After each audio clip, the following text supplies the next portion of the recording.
Alright, so since we got the Super Bowl a couple of days ago, that means that we got a lot of trailers. And because of that, I'm going to do something different this year. I'm going to be ranking all of the Super Bowl trailers. So to not waste your time, let's get into it. Number 10 is If. I did like the Randall Park as John Krasinski joke, but the movie itself just doesn't look good to me. I love Ryan Reynolds as a person. I think he's probably one of the better people in Hollywood. And John Krasinski was really great with the Quiet Place movies. And he's also a really good actor, but he's not going to be an actor in this. Or if he is, it's probably like a cameo. But the movie just feels like an off-brand Monsters, Inc. Inside Out movie. And none of the jokes landed for me for the trailers, or the other trailers that we've gotten so far. It had a pretty good song choice for the trailer though. But aside from that, I really just don't have a lot of belief in this movie, and once again, I like Ryan Reynolds as a person, but as an actor, I've never really been his biggest fan. So let's move on to the next one. At number 9 is Kung Fu Panda 4. If I'm being honest here, in terms of excitement level for all these trailers and movies, I would say Kung Fu Panda 4 is probably in my top 3 or top 4. But marketing wise, they've been showing the same footage and I've been posting the same footage, and at times it feels like I'm marketing the movie better than the actual company. The trailer and TV spot that we got for this movie is not anything different than we've already seen, which is why it's simply this low. And by the way, when I do these rankings, it doesn't mean that I think this movie is going to be better than another movie, it just means that the movie had a better trailer. Once again, still excited for Kung Fu Panda 4, but the new trailer just didn't give us anything. Number 8 is Ryan Gosling's The Fall Guy. I never made a trailer reaction for this, but if I did, it would be very lukewarm. And I've seen a lot of people's trailer reactions for The Fall Guy, and a lot of people seem to love it. But for me personally, I'm just not interested. I will definitely check out this movie because it has Ryan Gosling and Emily Blunt and Aaron Taylor Johnson. The action and cinematography here looks great. It's from the same guy who made Bullet Train. But the actual story just isn't interesting to me. I will admit though that the TV spot here definitely won me over a little bit more. It wasn't as tonally crazy as the first trailer was. The movie was supposed to come out next month, but for some reason they delayed it till May. But it should be an interesting movie to watch. Number 7 is Dave Patel's Monkey Man, a movie that I had no idea about until Jordan Peele got involved. And if Jordan Peele of all people likes this movie, then clearly there's definitely something worth watching here. The trailers have been very vague, but the action looks really good and it's shot very well. I don't know if Dave Patel directed this, but if he did, then he's doing a pretty good job. The reason why this trailer or TV spot is lower than the other ones upcoming is because 1, I'm just more interested in those movies.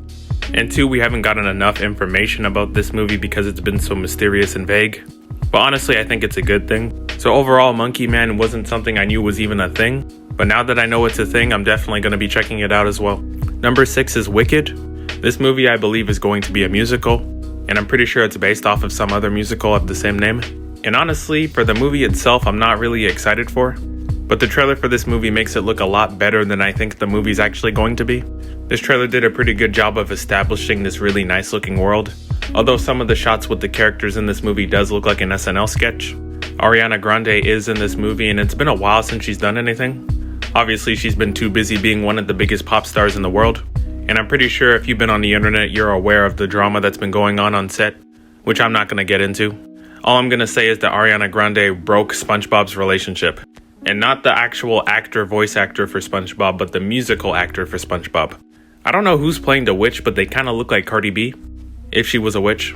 So once again, do I think this movie's going to be good? Absolutely not, but the trailer was pretty solid. As we enter the top 5, number 5 is Despicable Me 4. And the TV spot we got for this was actually an AI image, or pretty much a montage of AI images, and the Minions were the ones creating it, and it was pretty much just like a small jab at AI creators. Overall, this TV spot did absolutely nothing to actually increase my excitement for Despicable Me 4, and honestly, I'm not really excited for that either, but it was what I think a Super Bowl ad should be, and that's why it's ranked a lot higher than the other movies here. At number 4 is The Boys Season 4 ad. This one did the exact same thing that the Minions one did, Despicable Me 4. Which means that it's poking fun at something that pretty much any audience member, no matter what side of the field they're on, will laugh at. Where the Minions were making fun of AI images, while The Boys was making fun of corporate America, through the characters and company of the show Vought. And it also didn't give away anything about The Boys Season 4, but it lets the audience know that we're going to be getting something pretty soon, without having to literally tell us.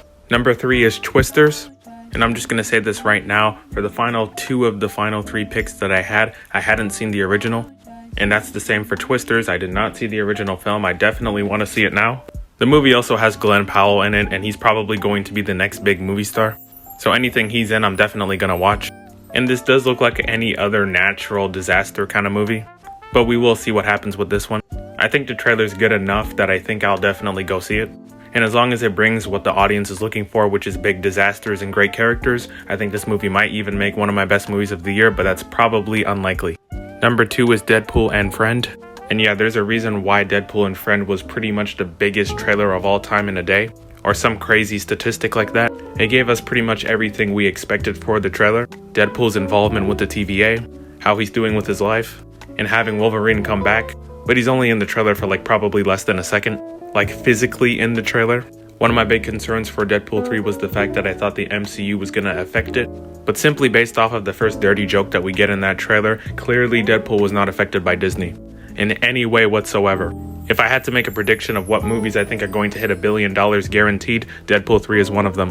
The only reason why this is number 2 is simply because we didn't get enough Wolverine. But honestly, Marvel knows that they don't have to put Wolverine in this trailer, or any of the trailers really, although I expect the other trailers for this movie to show us more of him. They know that they don't have to put Wolverine in it. And number 1 is the new Planet of the Apes movie. Like I said before, 2 of the 3 final picks will be movies off of franchises that I haven't seen. And yes, surprisingly, I've never seen Planet of the Apes. I've heard nothing but great things about it. And I don't know if you have to watch the other Planet of the Apes movies to go watch this one, because this movie is set far, and I mean far away from the original trilogy in terms of years.